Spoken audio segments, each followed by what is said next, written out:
So guys, today we are going to discuss about the development of eye in the cheek. Now before reading the structure or development of the eye, you should know about what is actually eye. Eye क्या है ये तो हम सभी जानते हैं कि eye is a such an sensory organ जो हमको बाहर की लाइट और जो भी सीनरी है उसको सेंस करने में बहुत हेल्प करते हैं by which we can see anything. It means it is a light sensing organ. There are 5 sensory organ in our body: ear, nose, tongue, eye and skin, and eye is one of them which sends the light and by which we can see anything. Development of eye, this process is divided into 3 stages. The first step which has happened, that is development of sensory areas. Then we will see development of lens, and then we will see the development of accessory structures. And formation started just after the formation of the neural tube by the process of neurulation, which I have already tell you in my previous video. So I have already told you that before, that neural tube formation or the formation of central nervous system is very important. It always gives the priority first, because if you don't form the central nervous system, then no organ can be formed. So just after the formation of the neural tube, then at about the 36 hours of incubation, the eye started to form from the neural tube. So let's see how is it happen. Just after the formation of the neural tube, this is how our primitive brain is. There are only 3 distinct parts, that is the prosencephalon, mesencephalon and rhombencephalon. And this is what the outer ectoderm. Okay, it may be our skin, and this is our not our, this is actually in the case of cheek, this is their brain. And we all know that prosencephalon further divides into 2 compartments, that is telencephalon and diencephalon. So before formation of the diencephalon, the region of this prosencephalon, the 2 lateral side of this prosencephalon bulges and form a sac-like structure like this. Okay, there are 2 vesicles of structure formed. This vesicle of structure is known as optic vesicle, and before formation of this optic vesicle, these 2 regions where from these vesicles are formed, they are known as optic placard. These 2 optic vesicles gradually increases its size and ultimately comes in contact with this outermost layer, epithelium layer. And when they two come in contact, this vesicles outermost layer and this epithelium layer, they both pass out signal to both of them.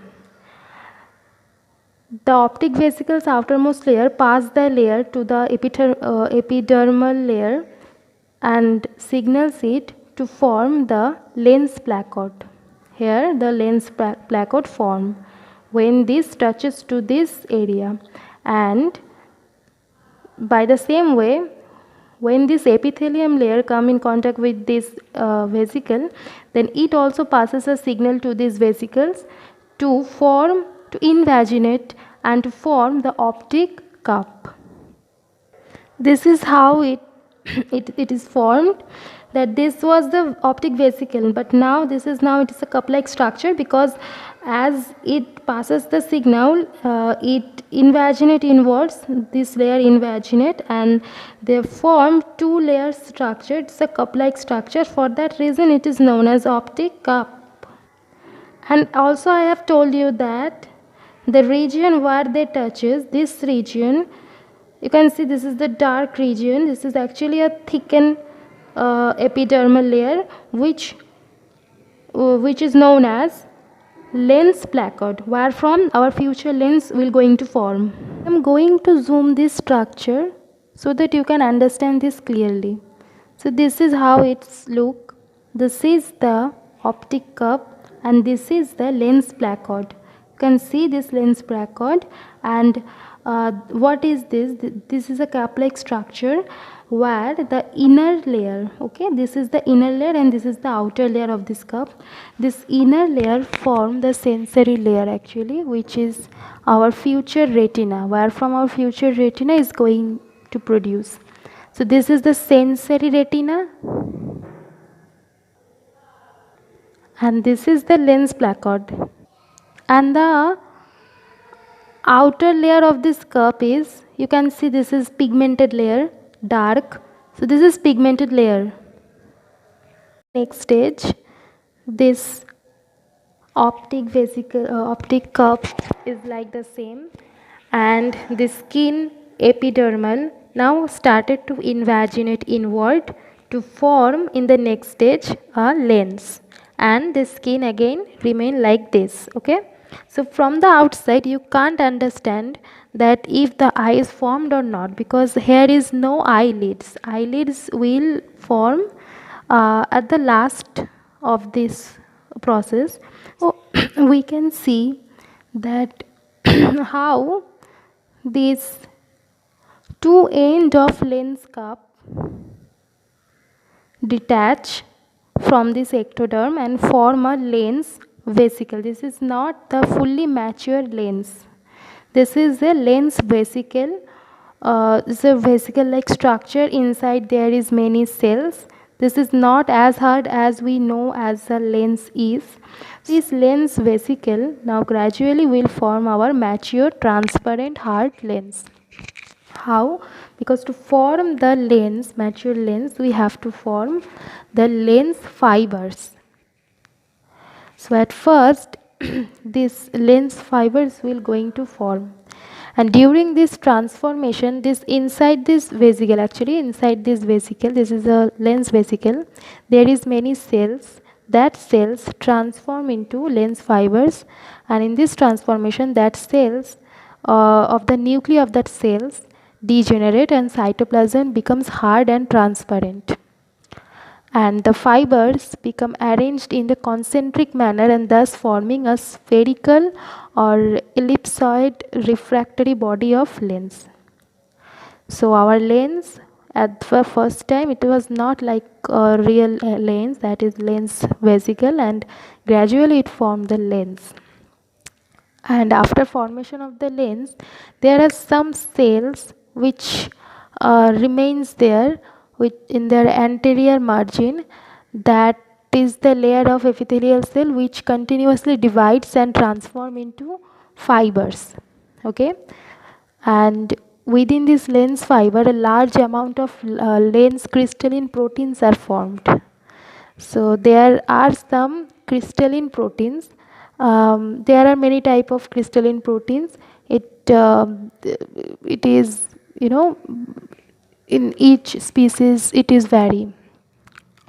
Like here in this cheek, the first crystalline protein which is formed is the delta type of protein, and then next we have seen the alpha type of protein like this. Okay, so this is how the lens also formed and our sensory area also formed. It means I have already told you that there was 3 steps. The first was the development of sensory area, which are the retina that we completed, and development of lens that also completed. So our most of our eye is completed, but still our eye is not like mature because there is no cornea, there is no sclera, there is no eyelids even. So now we have to form the accessory structures. So let's see.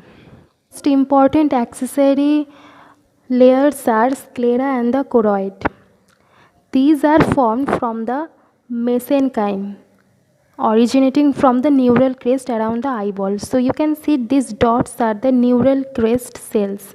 When the eyeball was formed, there was some these cells that is actually neural crest cell, and here from all these accessory organs layers formed. So here from these neural crest cells, many the blood vessels formed, and that blood vessels come in this pigmented layer area and form the choroid layer, and some of the neural crest cell produce fibrous capsule around the eye, which is very protective layer for our eye, and the outermost layer of our eye, that is the sclera, which is not pigmented. Okay, and then here we form the cornea. We know that this structure is cornea, which is the outer part of our eye, which is visualized, from the outside. This is cornea, and this originates from the mesenchyme cells, but the epidermal epithelial has essential role in the inner epidermal layer, okay, this formation. And here another layer is present, okay, and membrane like this is, we know this is conjunctiva. Above the cornea there is conjunctiva. So therefore cornea is composed of outer epithelial layer derived from the ectoderm and a post epithelial stroma derived from the mesenchyme cell. Okay, so cornea is composed, originates from both, from the ectoderm, this ectoderm, and also from the inside, The next accessory structure is iris. It is a curtain, okay. This pigmented layer, I mean the choroid now, that extends forward, okay. This two extends forward and form a curtain, circular curtain known as iris. And there is a hole, you can see this area is, this is a hole. This center hole is known as pupil, where from the light enters into the lens. This is pupil, and iris is pigmented because it is derived from the choroid layer and possesses papillary muscles which regulate the diameter of this pupil. When there is an information I want to tell you, that our pupil diameter is not permanent. It varies. It depends on the light which is coming from the environment. When you are in the dark environment, your pupil is small, but when suddenly you turn on the lights, then sometimes you can't see that, it takes some time to see all of that clearly, as our pupil take time to increase its diameter, so that the lights which are in our surrounding that can go inside our lens properly. So these papillary muscles are responsible for maintaining this diameter. Okay. Now next accessory organ is ciliary muscle. Ciliary muscles are the muscles, okay, which pigmented outer layer of the optic cup together with the mesenchymal elements extend in front to form these ciliary muscles. Okay, and the ciliary muscles help to maintain the lens in its position, so that it can contract according to the light. In our eye there are two chambers. One is anterior chamber and another one is the posterior chamber. In the anterior chamber, which is actually present between the lens and the cornea, here the aqueous humor, liquid, transparent liquid is present, and between the retina and the lens. This posterior compartment contain jelly-like substance, transparent jelly-like thick. It is thicker than the aqueous humor. This is vitreous humor. All these are going inside our skin, and we cannot see from this outside because there is no eyelids, there is no splits so that we can see what is going inside. But the main structure of this eye is formed. Okay, now finally at the last stage is formation of eyelids. So this is our outermost skin, okay, which is the upper skin of this eye. Then this skin, outermost epidermal layer, this splits into two halves to form the eyelids. So here form a split, like here form a split is occur, so that there form two halves, this and this. Okay, these two halves are formed. These are the two eyelids, and then this baby cheek, now it is ready to open its eye because our lids are formed.